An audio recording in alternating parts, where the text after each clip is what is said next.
Viewers, আপনি দেখছেন Moinul Islam info tutorial. আর Moinul Islam info টিউটোরিয়ালে আপনাকে স্বাগত জানাই। তো আজকের টিউটোরিয়ালে দেখাবো কিভাবে আপনি প্রাইভেসি পলিসি পেজ তৈরি করবেন এবং প্রাইভেসি পলিসির যে কন্টেন্টটা রয়েছে সেটা তৈরি করবেন।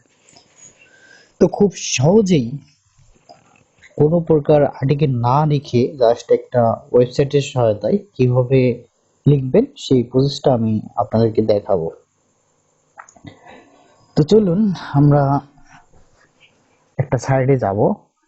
অর্থাৎ গুগলে গিয়ে আমরা যদি লিখি যে privacy PRIVACY privacy policy generator লিখে এন্টার প্রেস করব, তো বা সার্চ দেব। তো তো প্রথমে যে সাইটটি আসবে সেটা হচ্ছে, প্রথমে না একটু স্ক্রল করে আমরা নিচের দিকে আসবো। প্রথমটা বিজ্ঞাপন এসেছে, তবে বিজ্ঞাপনটা যাব না, জাস্ট আমরা এটাতে যাব, দ্বিতীয়টা প্রাইভেসি পলিসি জেনারেটরে চলে যাব।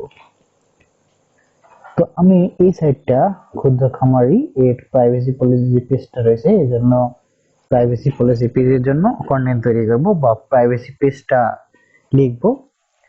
তো প্রাইভেসি পলিসি পেজ না থাকলে গুগল অ্যাডসেন্স অ্যাপ্রুভ করে না, এই জন্য এটা খুবই গুরুত্বপূর্ণ, এই জন্য আপনাকে দিতে হবে।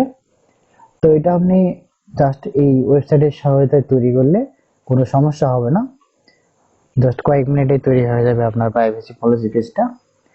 প্রথম যে কাজটি করতে হবে আপনাকে, আপনি প্রথমে আপনার এই যে লিঙ্কটা আছে এখানে আসবেন। দেখেন এখানে প্রথমে আপনার ইউর কোম্পানি নাম, আমরা লিখলাম যে KSUD ক্ষুদ্র KSAMARI খামারি। তো এখানে ইউর ওয়েবসাইট ইউআরএলটা দিয়ে দিলাম। এবার একই কথায় ক্ষুদ্র খামারি আমরা এখানে ওয়েবসাইটের নামটা দিয়ে দেব। এখানে আমরা ক্ষুদ্র খামারি INC অথবা LTD আপনার কোম্পানি যেটা নাম হবে সেটা আপনি দিতে পারেন। আমি আইএনসি দিলাম, ক্ষুদ্র খামারি আইএনসি। তো ক্ষুদ্র খামারি আইএনসি অথবা ক্ষুদ্র খামারি, শুধু ক্ষুদ্র খামারিও রাখা যায়, কোনো সমস্যা নেই, এটাও রাখা যায়। তো দেওয়ার পর আমরা স্ক্রল ডাউন করে নেক্সট বাটনে ক্লিক করে দেব। তো এখানে কিছু প্রশ্ন করা হবে, do you use cookies on your website. আমরা এটা কি ইয়েস দেব, নো দিলেও কোনো সমস্যা নেই। Do you show advertising through Google AdSense, তো আমরা এটা ইয়েস দিব। তো do you show advertising from third party except Google, তো আমরা এটাকে নো দিয়ে দিব। আমরা গুগলের বাইরে কোনো অ্যাড ব্যবহার করতেছি না, জাস্ট এখন আমরা নেক্সট বাটনে ক্লিক করব। তারপরে আমরা যদি কান্ট্রি সিলেক্ট করতে হবে, আমরা এখানে কান্ট্রিটা আমাদের বাংলাদেশ করে দেব। যে কান্ট্রি থেকে আমরা ওয়েবসাইটটা চালাচ্ছি বা পরিচালনা করতেছি আমরা সেই কান্ট্রিটা দেব। তারপর ইমেল অ্যাড্রেস দেব। তো ইমেল অ্যাড্রেস আমি যে ইমেল অ্যাড্রেসটা রয়েছে এখান থেকে কপি করে নিচ্ছি। এই যে ইমেল অ্যাড্রেসটা, এটা হচ্ছে ইমেল অ্যাড্রেস, কপি করে নিলাম। তো এখানে ইমেল অ্যাড্রেসটা দিয়ে দিলাম, দেন জেনারেট মাই প্রাইভেসি পলিসি বাটনে ক্লিক করে দেব। তো এটা একটু লোড নেবে, লোড নিতে একটু সময় নেবে, একটু সময়ে কাজটা হয়ে যাবে। দেখুন এখানে স্ক্রল করে আসলে আমরা নিচের দেখতে পাবো কপি টেক্সট টু ক্লিপবোর্ড, আমরা এটা কপি করে নিলাম। তারপর আমাদের ওয়েবসাইটে চলে যাব। আমরা এই ওয়েবসাইটটা আমরা যদি ব্লগারে তৈরি হয় ব্লগারে যাব, আর ওয়ার্ডপ্রেসে হলে ওয়ার্ডপ্রেসে যাব। তো আমরা গেলাম, এটা লোড নিচ্ছে ব্লগার। তো আমরা এখান থেকে পেজে যাব। পেজে গিয়ে আমাদের কোনো পেজ তৈরি করা নাই, প্রাইভেসি পলিসি। তো আমরা প্রাইভেসি পলিসির জন্য একটা নিউ পেজ তৈরি করব। নিউ পেজে ক্রিয়েট করে দিলাম। তো এখানে লিখে দিব PRIVACY privacy POLICY policy, privacy policy লিখে দিলাম। এবার এই রাইট বাম কর্নার থেকে এখানে HTML ভিউ নেব। HTML নিয়ে যা কিছু রয়েছে সবগুলো ডিলিট করে দেব। তারপর আমরা যে ক্লিক কপি করেছিলাম সেই টেক্সটটা কিবোর্ড থেকে কন্ট্রোল ভি প্রেস করে কপি করে দেব। অথবা এরকম আপনি রাইট বাটন চেপে মাউসের রাইট বাটন চেপে জাস্ট পেস্ট করে দিতে পারেন। দেওয়ার পর এটাকে আবার কম্পোজ ভিউ নিয়ে যেতে পারেন, এলে এটা এরকম হবে। দেখো অনেকগুলো লেখা কিন্তু তারা লিখে দিয়েছে। তো চাইলে আপনি এখান থেকে যে তাদের একটা লিংক দেওয়া রয়েছে এটা ডিলিট করে দিতে পারেন।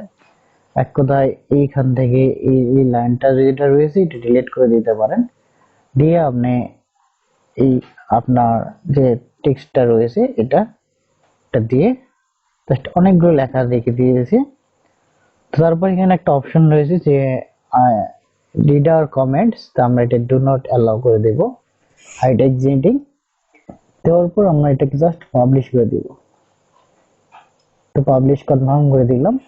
তো এখন কথা হচ্ছে, আপনি যদি এই ওয়েবসাইটের মাধ্যমে প্রাইভেসি পলিসি পেজটা তৈরি করেন তাহলে আপনার গুগল অ্যাডসেন্স অ্যাপ্রুভ করবে কিনা, কোনো সমস্যা হবে কিনা, কপিরাইট ধরবে কিনা? না, কোনো কপিরাইট ধরবে না, কারণ প্রাইভেসি পলিসি আপনার বা অন্যান্যের প্রায় একই রকম হতে পারে, কারণ প্রাইভেসি পলিসি প্রায় এক, সব ওয়েবসাইটের প্রাইভেসি পলিসির কথাগুলো প্রায় একই রকম। তাই আপনি এটা প্রাইভেসি পলিসি এটা তৈরি করে নিলেন, নেওয়ার পর দেখুন আমরা একটা ভিউ বাটনে ক্লিক করব। ভিউ বাটনে ক্লিক করলে প্রাইভেসি পলিসি পেজটা আমাদের এখানে শো হবে, অনেকগুলো লেখা রয়েছে। হ্যাঁ, একবারে সঠিক নিয়মে লেখা রয়েছে।